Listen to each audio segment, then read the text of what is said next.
छत्तीसगढ़ के दक्षिणी छोर पर हरियाली और वनों से घिरा हुआ है बस्तर, जिसे लोग धरती का स्वर्ग की उपाधि भी देते हैं। बस्तर नैसर्गिक सुंदरता, अपार खनिज संपदा से भरा हुआ है। बस्तर जल, जंगल, जमीन, नदी, पहाड़ों से घिरा हुआ है। जहां इसी बस्तर में आधुनिक दुनिया से अपरिचित आदिम अबूझमाड़ भी है। इस सीट पर अब छत्तीसगढ़ के पूर्व मुख्यमंत्री, वो सीट जिसने रमन सिंह की किस्मत बदल दी थी। रमन सिंह के अच्छे दिन लौट आए थे। क्या वही सीट अब पूर्व सीएम भूपेश बघेल के भी अच्छे दिन ला पाएगी? वो सीट बीजेपी का गढ़ बन गई। जी हाँ, राजनांदगांव, जिसे राजनीतिक एक्सपर्ट छत्तीसगढ़ बीजेपी का गांव भी कहते हैं। इस सीट पर अब छत्तीसगढ़ के पूर्व मुख्यमंत्री भूपेश बघेल लोकसभा के लिए मैदान में हैं। वैसे तो भूपेश बघेल एक बार सीएम बन चुके हैं, लेकिन इसी सीट से वो एक बार अपने अच्छे दिन की तलाश में हैं। 1998 में विधानसभा चुनाव हारने के बाद इसी सीट से लोकसभा चुनाव में मिली जीत ने रमन सिंह के अच्छे दिन वापस ला दिए थे। यह सीट कई कारणों से चर्चा में रही है। इसी सीट से बीजेपी सांसद प्रदीप गांधी ऑपरेशन दुर्योधन में संसद में सवाल पूछने के जवाब में पैसे मांगते हुए कैमरे में कैद हो गए थे। महुआ मोइत्रा की तरह उन्हें भी निष्कासित किया गया था। लेकिन इस सीट का इतिहास क्या है? मतदाताओं का लेखा जोखा क्या है? कौन कब कब यहाँ से जीता, इसे भी जानना बेहद जरूरी है। नमस्कार, मैं हूँ नवीन और इस बार बात छत्तीसगढ़ की सबसे हॉट सीट राजनांदगांव की।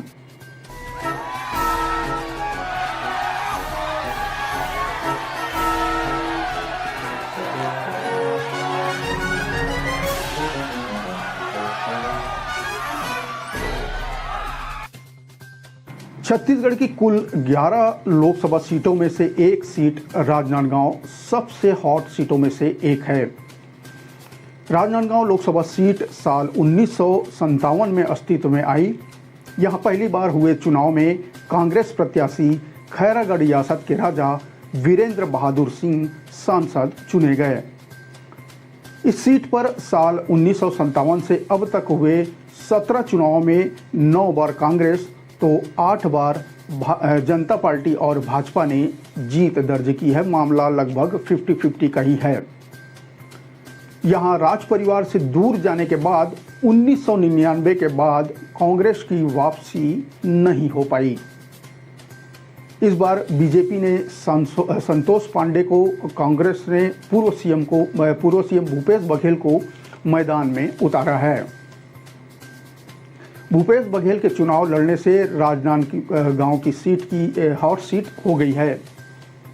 हालांकि खुद भूपेश बघेल कह चुके हैं कि वे पूरे छत्तीसगढ़ में पार्टी के लिए काम करना चाहते थे, लेकिन पार्टी ने जो फैसला दिया है उसके मुताबिक वो काम करेंगे। यानी कहीं न कहीं वे भी इस समय केंद्र की राजनीति में नहीं जाना चाहते थे, लेकिन पार्टी ने उन्हें दिल्ली बुलाने का फैसला या बोले तो मन बना लिया है। 1957 और 1962 में हुए 2 चुनाव में खैरागढ़ राज परिवार के राजा वीरेंद्र बहादुर सिंह ने कांग्रेस के टिकट पर जीत हासिल की थी। 1967 में कांग्रेस राज परिवार से ही पद्मावती देवी को टिकट दिया गया, जिन्हें भी यहाँ के मतदाताओं ने चुनकर दिल्ली यानी लोकसभा भेजा। बात करें 1971 के चुनाव में तो इंदिरा गांधी ने पद्मावती देवी की जगह मुंबई के बिजनेसमैन राम साहेब पांडे को यहां से मैदान में उतारा और उन्हें टिकट दिया। वहीं दूसरी तरफ टिकट नहीं मिलने से खफा पद्मावती देवी ने एनसीओ पार्टी के टिकट पर यहां से चुनाव लड़ा, लेकिन इंदिरा लहर के सामने वो टिक नहीं पाई और धराशायी हो गई। 1971 में चुनाव जीतने वाले राम साहब पांडे को आपातकाल विरोधी लहर में पटकनी मिली। उन्हें जनता पार्टी के मदन तिवारी ने शिकस्त दी। 1980 और 1984 में एक बार फिर कांग्रेस ने राज परिवार पर भरोसा जताते हुए शिवेंद्र बहादुर सिंह को उम्मीदवार बनाया। दोनों ही चुनाव में मतदाताओं ने राज परिवार पर फिर भरोसा जताया। 1989 में शिवेंद्र बहादुर सिंह जीत की हैट्रिक से चूक गए। उन्हें बीजेपी के धर्मपाल सिंह गुप्ता ने पराजित किया। बात करें 1991 चुनाव की, तो कांग्रेस ने एक बार फिर शिवेंद्र बहादुर सिंह पर ही भरोसा जताया और मतदाताओं ने उन्हें 2 साल के इंतजार के बाद यानी गैप के बाद फिर लोकसभा भेज दिया। 1996 लोकसभा चुनाव में शिवेंद्र सिंह ने 5वीं बार यहां से चुनाव लड़ा।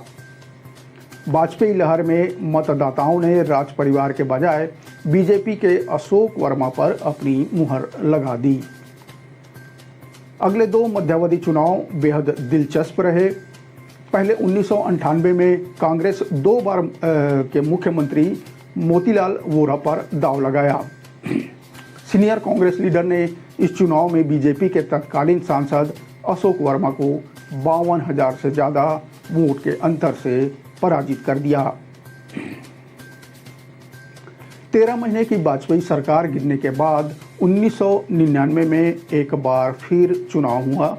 ये चुनाव रमन सिंह के लिए लाइफ चेंजिंग मोमेंट बन गया। कुछ महीने पहले ही जो विधानसभा चुनाव हारने वाले रमन सिंह को पार्टी ने अपना उम्मीदवार बनाया। रमन सिंह के सामने कांग्रेस के कद्दावर नेता मोतीलाल वोरा थे, जिन्हें 26,000 से ज़्यादा वोटों से हराकर न केवल रमन सिंह लोकसभा पहुंचे बल्कि वाजपेयी सरकार में मंत्री भी बने। इसके बाद यह सीट कांग्रेस के हाथ से फिसल गई।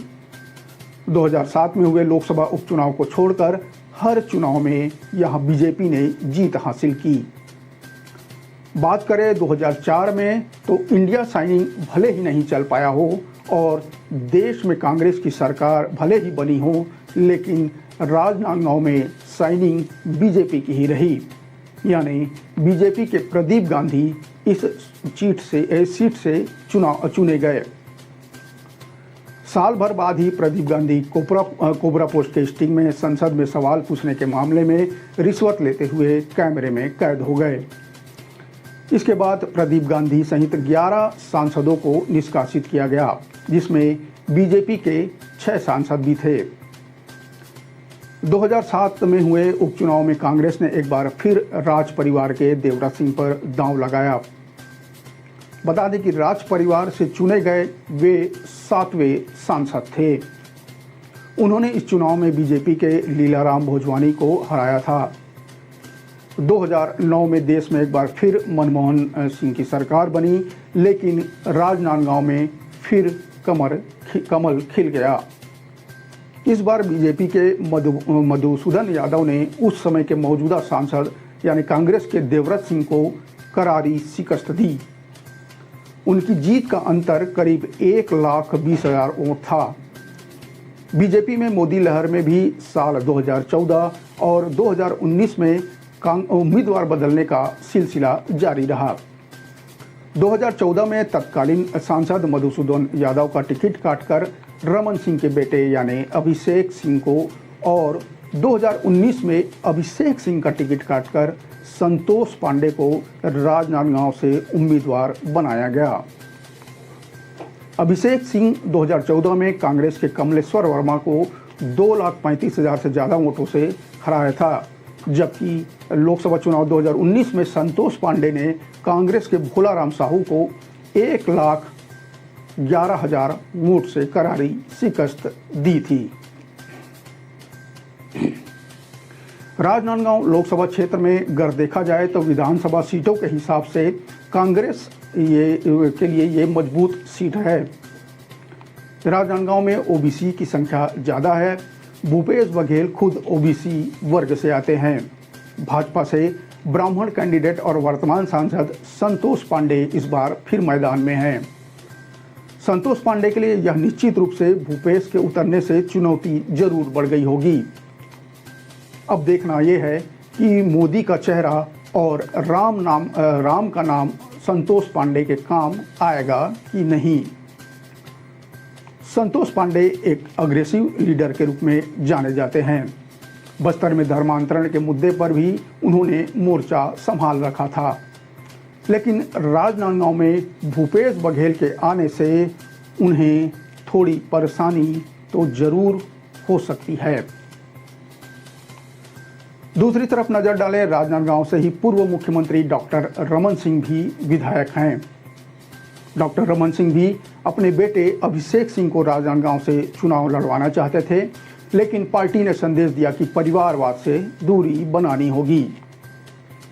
डॉक्टर रमन सिंह बेहद लोकप्रिय चेहरा हैं, लेकिन बेटे को टिकट न मिलने के बाद उनके चेहरे की लोकप्रियता का कितना फायदा संतोष पांडे को मिल सकेगा, ये तो 4 जून को ही पता चलेगा।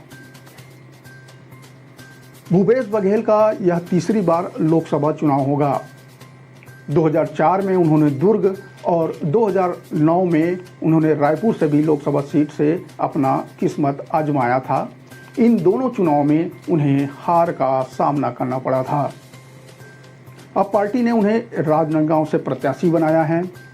यह सीट कांग्रेस के लिए हमेशा से मुश्किलों भरी रही है। पूर्व मुख्यमंत्री मोतीलाल वोरा के बाद से यहां कांग्रेस का कोई नेता चुनाव नहीं जीत पाया। भूपेश बघेल दुर्ग जिले की पाटन सीट से वर्तमान में विधायक हैं।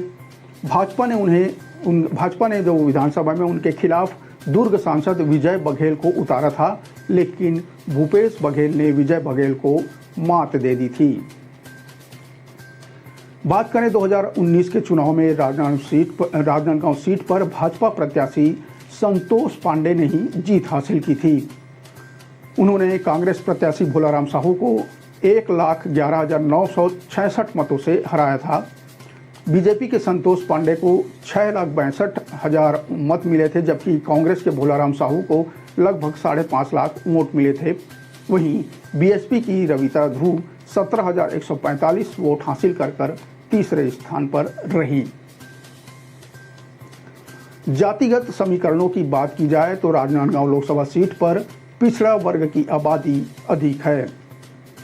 यहां साहू समाज का दबदबा है, आदिवासी और लोधी समाज का भी वर्चस्व है। 26 जनवरी 1973 को दुर्ग से अलग होकर राजनांदगांव जिला अस्तित्व में आया था। तब इसमें कवर्धा भी शामिल था, जो अब अलग जिला बन चुका है। राजनांदगांव लोकसभा के अंतर्गत विधानसभा की कुल 8 सीटें आती हैं। इसमें खैरागढ़, डोंगरगढ़, राजनांदगांव, खुज्जी, मोहला मानपुर, कवर्धा और पंडरिया शामिल हैं। खैरागढ़ राज परिवार के दम पर कांग्रेस का कभी यहाँ दबदबा रहा था। यहाँ से सांसद रही पद्मावती देवी ने अपने एक महल को संगीत विश्वविद्यालय के लिए दान दे दिया था। इसी महल में खैरागढ़ संगीत विश्वविद्यालय की स्थापना हुई है, जिसे एशिया की पहली संगीत विश्वविद्यालय माना जाता है। यह महल उनकी दिवंगत बेटी इंदिरा के नाम पर था। इंदिरा नाम की वजह से कुछ लोग इसे पूर्व प्रधानमंत्री इंदिरा गांधी से भी जोड़ते हैं, जबकि इस महल से उनका कोई सरोकार, कोई लेना देना नहीं था। कांग्रेस ने 9 बार और बीजेपी या जनता पार्टी 8 बार इस सीट पर जीत हासिल। 1996 के बाद से अधिकांश चुनाव में बीजेपी को जीत मिलती रही है। खास बात यह है कि बीजेपी ने 1998 के बाद हर बार मौजूदा सांसद का टिकट काट दिया और किसी नए को यहां से मौका दिया। इस तरह एक भी बार उम्मीदवार पहुंचा भी। इस लोकसभा सीट के तहत राजनांदगांव और कवर्धा 2 जिलों की 8 विधानसभा सीटें आती हैं। जो 2023 विधानसभा चुनाव में कांग्रेस ने राजनांदगांव जिले की 6 विधानसभा सीट में से 5 पर जीत हासिल की है, जबकि कवर्धा की दोनों सीटों पर बीजेपी ने कब्जा जमाया। राजनांदगांव जिले में बीजेपी के लिए एकमात्र सीट रमन सिंह ने जीती। करीब 18 लाख मतदाताओं वाले इस सीट पर सबसे ज़्यादा 4 लाख साहू समाज के वोटर हैं। इसके अलावा कुर्मी, यादव या अन्य मिलाकर करीब 10 लाख ओबीसी मतदाता राजनांदगांव लोकसभा क्षेत्र में हैं।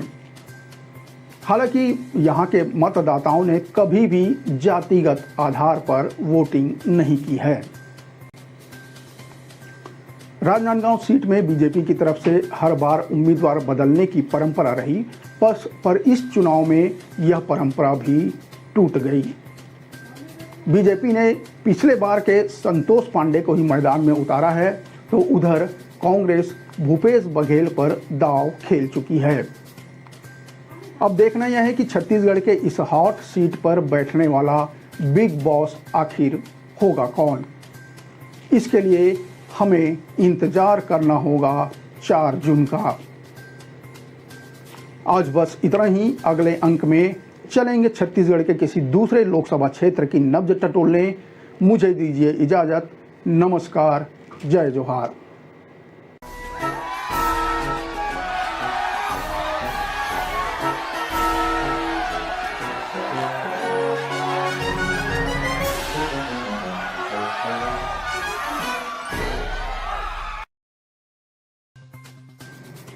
वो सीट जिसने रमन सिंह की किस्मत बदल दी थी। रमन सिंह के अच्छे दिन लौट आए थे। क्या वही सीट अब पूर्व सीएम भूपेश बघेल के भी अच्छे दिन ला पाएगी? वो सीट बीजेपी का गढ़ बन गई। जी हाँ, राजनांदगांव, जिसे राजनीतिक एक्सपर्ट छत्तीसगढ़ बीजेपी का गांव भी कहते हैं। इस सीट पर अब छत्तीसगढ़ के पूर्व मुख्यमंत्री भूपेश बघेल लोकसभा के लिए मैदान में हैं।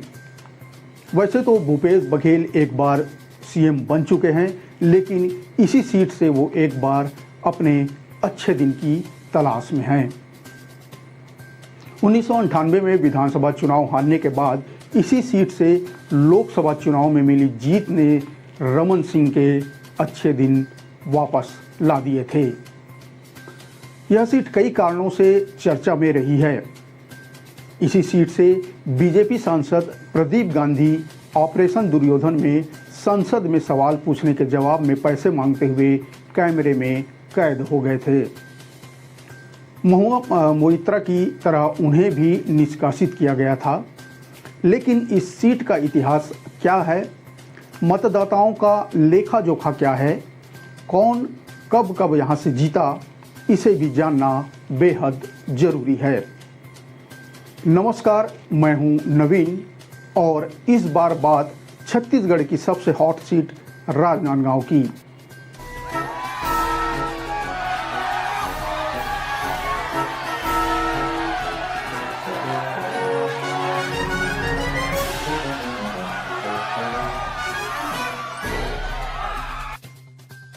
छत्तीसगढ़ की कुल 11 लोकसभा सीटों में से एक सीट राजनांदगांव सबसे हॉट सीटों में से एक है। राजनांदगांव लोकसभा सीट साल 1957 में अस्तित्व में आई। यहां पहली बार हुए चुनाव में कांग्रेस प्रत्याशी खैरागढ़ रियासत के राजा वीरेंद्र से अब तक हुए 17 चुनावों में 9 बार कांग्रेस तो 8 बार जनता पार्टी और भाजपा ने जीत दर्ज की है। मामला लगभग 50-50 का ही है।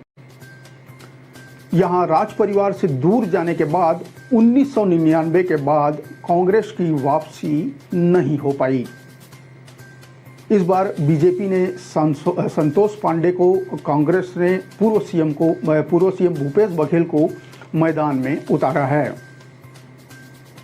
भूपेश बघेल के चुनाव लड़ने से राजनांदगांव की सीट की हॉट सीट हो गई है। हालांकि खुद भूपेश बघेल कह चुके हैं कि वे पूरे छत्तीसगढ़ में पार्टी के लिए काम करना चाहते थे, लेकिन पार्टी ने जो फैसला लिया है उसके मुताबिक वो काम करेंगे। यानी कहीं न कहीं वे भी इस समय केंद्र की राजनीति में नहीं जाना चाहते थे, बना लिया है। 1957 और 1962 में हुए 2 चुनाव में खैरागढ़ राज परिवार के राजा वीरेंद्र बहादुर सिंह ने कांग्रेस के टिकट पर जीत हासिल की थी। 1967 में कांग्रेस राज परिवार से ही पद्मावती देवी को टिकट दिया गया, जिन्हें भी यहाँ के मतदाताओं ने चुनकर दिल्ली यानी लोकसभा भेजा। बात करें 1971 के चुनाव में राम साहेब पांडे को यहाँ से मैदान में उतारा और उन्हें टिकट दिया। वहीं दूसरी तरफ टिकट नहीं मिलने से खफा पद्मावती देवी ने एनसीओ पार्टी के टिकट पर यहाँ से चुनाव लड़ा, लेकिन इंदिरा लहर के सामने वो टिक नहीं पाई और धराशायी हो गई। 1971 में चुनाव जीतने वाले राम साहेब पांडे को आपातकाल विरोधी लहर में पटकनी मिली।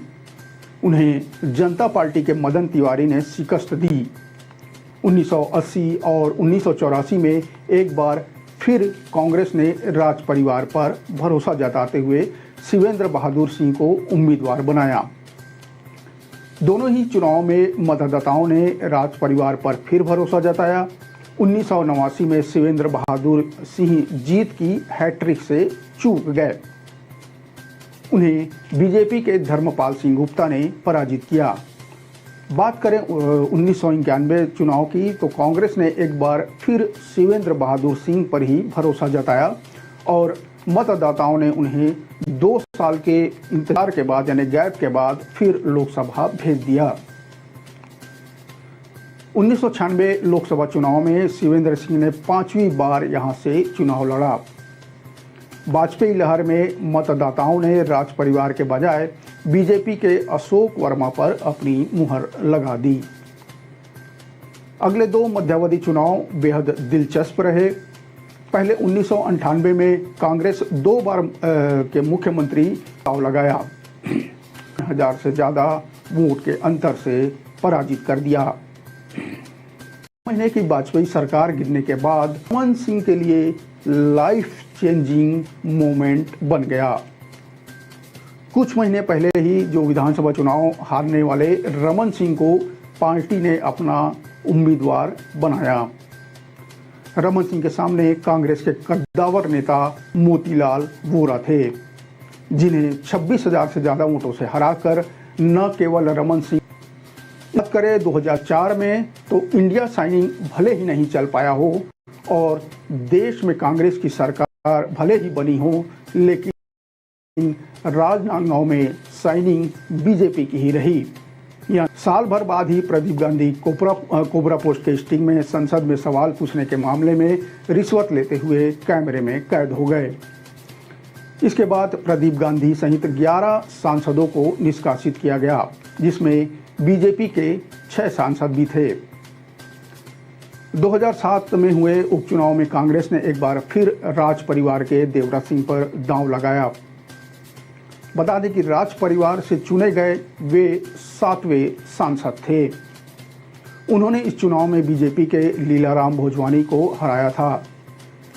2009 में देश में एक बार फिर मनमोहन सिंह की सरकार बनी, लेकिन राजनांदगांव में फिर कमल खिल गया। इस बार बीजेपी के मधुसूदन यादव ने उस समय के मौजूदा सांसद यानी कांग्रेस के देवव्रत सिंह को करारी शिकस्त दी। उनकी जीत का अंतर करीब 1,20,000 वोट था। बीजेपी में मोदी लहर में भी साल 2014 और 2019 में उम्मीदवार बदलने का सिलसिला जारी रहा। 2014 में तत्कालीन सांसद मधुसूदन यादव का टिकट काटकर रमन सिंह के बेटे यानी अभिषेक सिंह को और 2019 में अभिषेक सिंह का टिकट काटकर संतोष पांडे को राजनांदगांव से उम्मीदवार बनाया गया। अभिषेक सिंह 2014 में कांग्रेस के कमलेश्वर वर्मा को 2,35,000 से ज़्यादा वोटों से हराया था, जबकि लोकसभा चुनाव 2019 में संतोष पांडे ने कांग्रेस के भोलाराम साहू को 1,11,000 वोट से करारी शिकस्त दी थी। राजनांदगांव लोकसभा क्षेत्र में अगर देखा जाए तो विधानसभा सीटों के हिसाब से कांग्रेस के लिए ये मजबूत सीट है। राजनांदगांव में ओबीसी की संख्या ज़्यादा है। भूपेश बघेल खुद ओबीसी वर्ग से आते हैं। भाजपा से ब्राह्मण कैंडिडेट और वर्तमान सांसद संतोष पांडे इस बार फिर मैदान में हैं। संतोष पांडे के लिए यह निश्चित रूप से भूपेश के उतरने से चुनौती जरूर बढ़ गई होगी। अब देखना यह है कि मोदी का चेहरा और राम का नाम संतोष पांडे के काम आएगा कि नहीं। संतोष पांडे एक अग्रेसिव लीडर के रूप में जाने जाते हैं। बस्तर में धर्मांतरण के मुद्दे पर भी उन्होंने मोर्चा संभाल रखा था, लेकिन राजनांदगांव में भूपेश बघेल के आने से उन्हें थोड़ी परेशानी तो जरूर हो सकती है। दूसरी तरफ नजर डालें, राजनांदगांव से ही पूर्व मुख्यमंत्री डॉक्टर रमन सिंह भी विधायक हैं। डॉक्टर रमन सिंह भी अपने बेटे अभिषेक सिंह को राजनांदगांव से चुनाव लड़वाना चाहते थे, लेकिन पार्टी ने संदेश दिया कि परिवारवाद से दूरी बनानी होगी। डॉक्टर रमन सिंह बेहद लोकप्रिय चेहरा हैं, लेकिन बेटे को टिकट न मिलने के बाद उनके चेहरे की लोकप्रियता का कितना फायदा संतोष पांडे को मिल सकेगा, ये तो 4 जून को ही पता चलेगा। भूपेश बघेल का यह तीसरी बार लोकसभा चुनाव होगा। 2004 में उन्होंने दुर्ग और 2009 में उन्होंने रायपुर से भी लोकसभा सीट से अपना किस्मत आजमाया था। इन दोनों चुनाव में उन्हें हार का सामना करना पड़ा था। अब पार्टी ने उन्हें राजनांदगांव से प्रत्याशी बनाया है।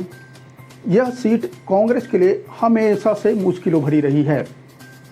पूर्व मुख्यमंत्री मोतीलाल वोरा के बाद से यहां कांग्रेस का कोई नेता चुनाव नहीं जीत पाया।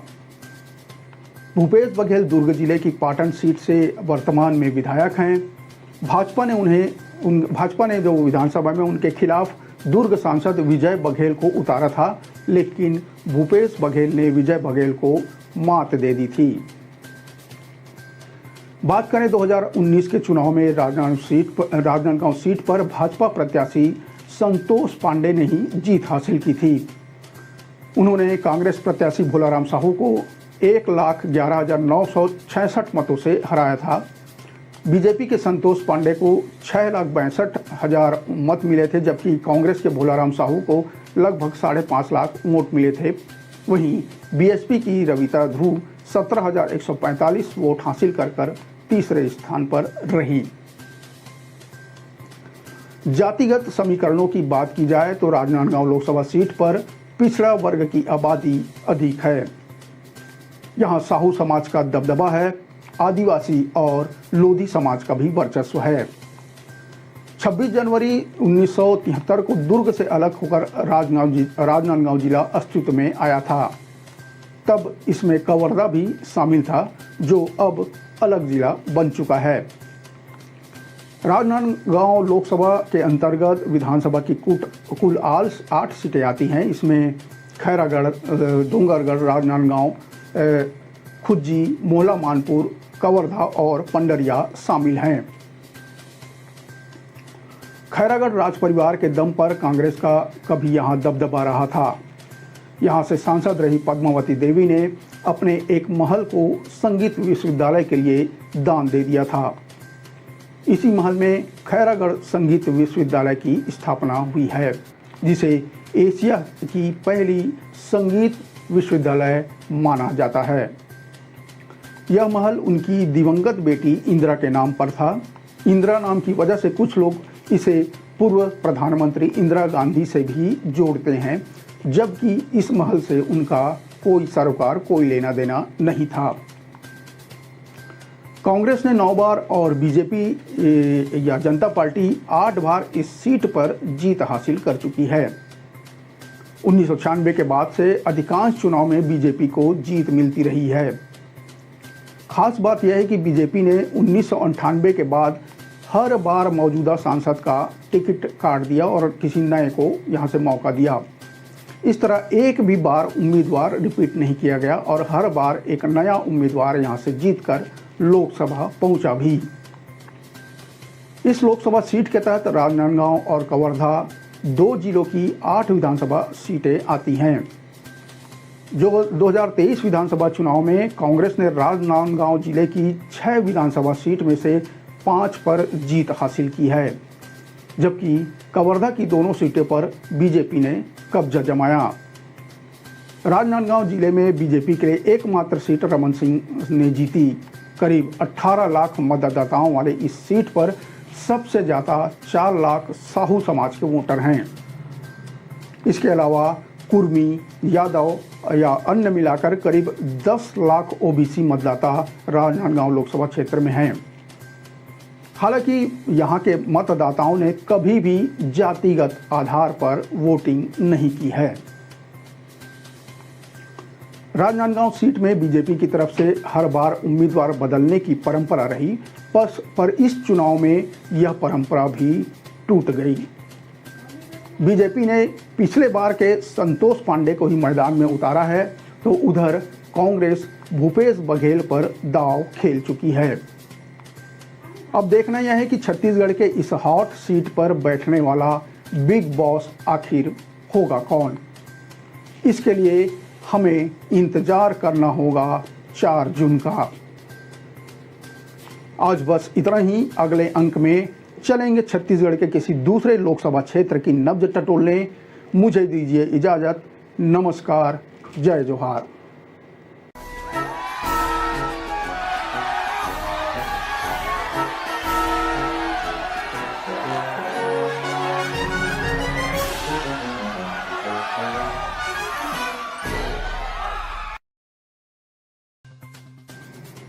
वो सीट जिसने रमन सिंह की किस्मत बदल दी थी।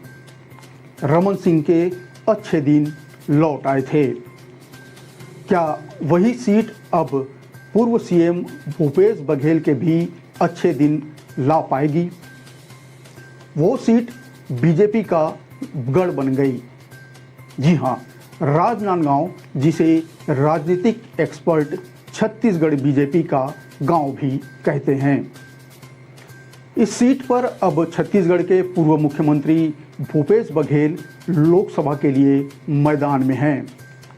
वैसे तो भूपेश बघेल एक बार सीएम बन चुके हैं, लेकिन इसी सीट से वो एक बार अपने अच्छे दिन की तलाश में हैं। 1998 में विधानसभा चुनाव हारने के बाद इसी सीट से लोकसभा चुनाव में मिली जीत ने रमन सिंह के अच्छे दिन वापस ला दिए थे। यह सीट कई कारणों से चर्चा में रही है। इसी सीट से बीजेपी सांसद प्रदीप गांधी ऑपरेशन दुर्योधन में संसद में सवाल पूछने के जवाब में पैसे मांगते हुए कैमरे में कैद हो गए थे। महुआ मोइत्रा की तरह उन्हें भी निष्कासित किया गया था। लेकिन इस सीट का इतिहास क्या है, मतदाताओं का लेखा जोखा क्या है, कौन कब कब यहाँ से जीता, इसे भी जानना बेहद जरूरी है। नमस्कार, मैं हूं नवीन और इस बार बात छत्तीसगढ़ की सबसे हॉट सीट राजनांदगांव की।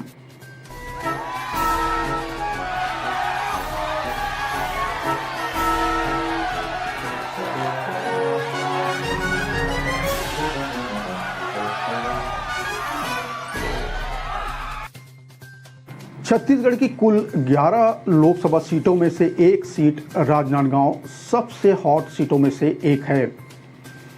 राजनांदगांव लोकसभा सीट साल 1957 में अस्तित्व में आई। यहां पहली बार हुए चुनाव में कांग्रेस प्रत्याशी खैरागढ़ रियासत के राजा वीरेंद्र बहादुर सिंह सांसद चुने गए।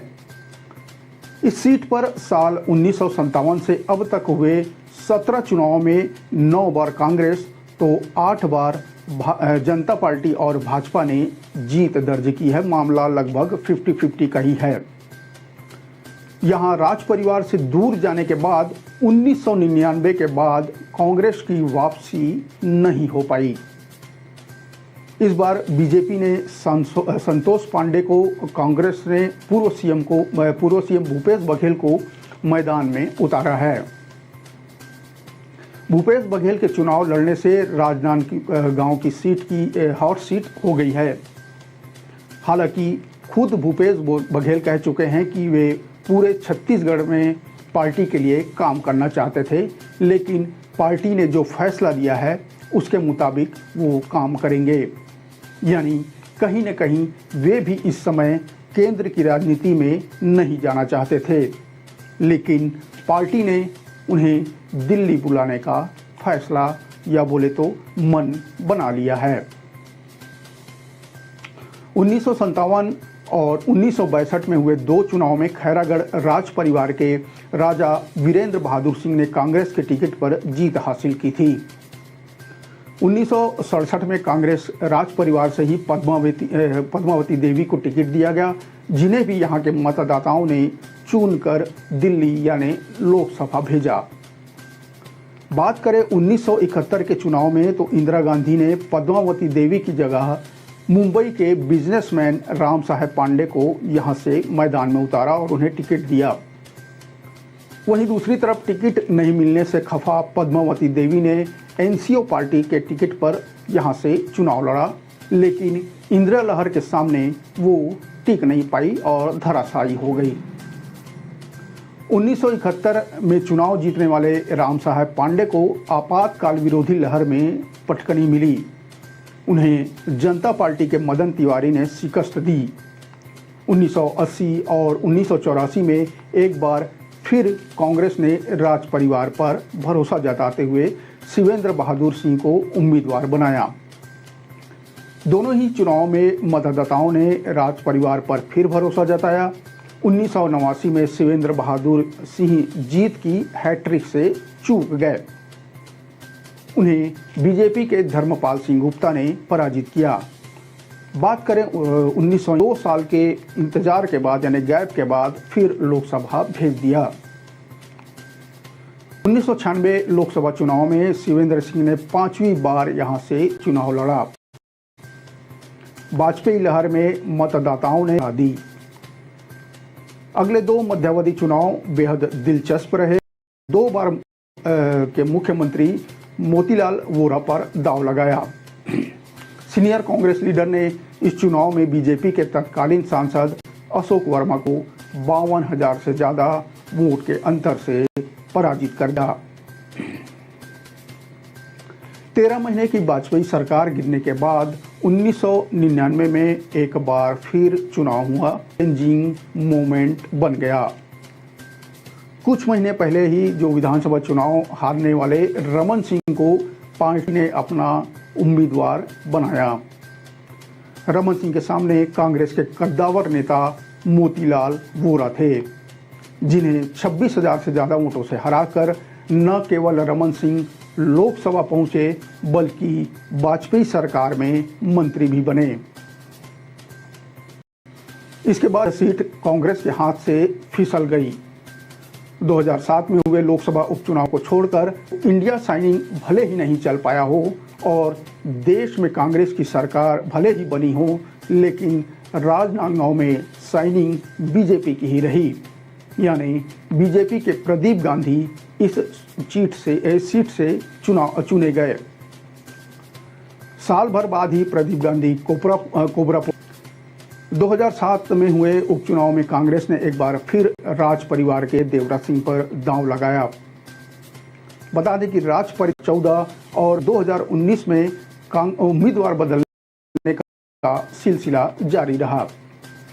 2014 में तत्कालीन सांसद मधुसूदन यादव का टिकट काटकर रमन सिंह के बेटे यानी अभिषेक सिंह 14 में कांग्रेस के कमलेश्वर वर्मा को 2,35,000 से ज्यादा वोटों से हराया था, जबकि लोकसभा चुनाव 2019 में संतोष पांडे ने। दूसरी तरफ नजर डालें, राजनांदगांव से ही पूर्व मुख्यमंत्री डॉक्टर रमन सिंह भी विधायक हैं।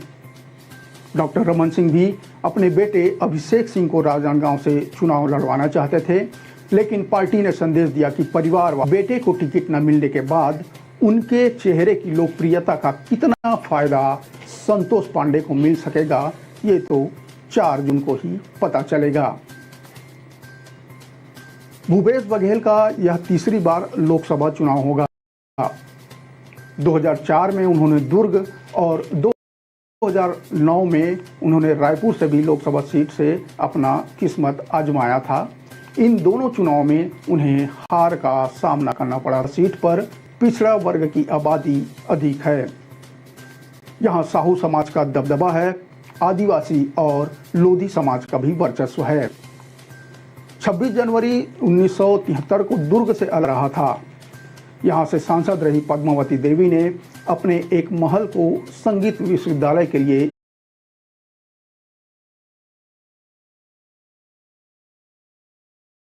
हर बार मौजूदा सांसद का टिकट काट दिया और किसी नए को यहाँ से मौका दिया। नया उम्मीदवार यहाँ से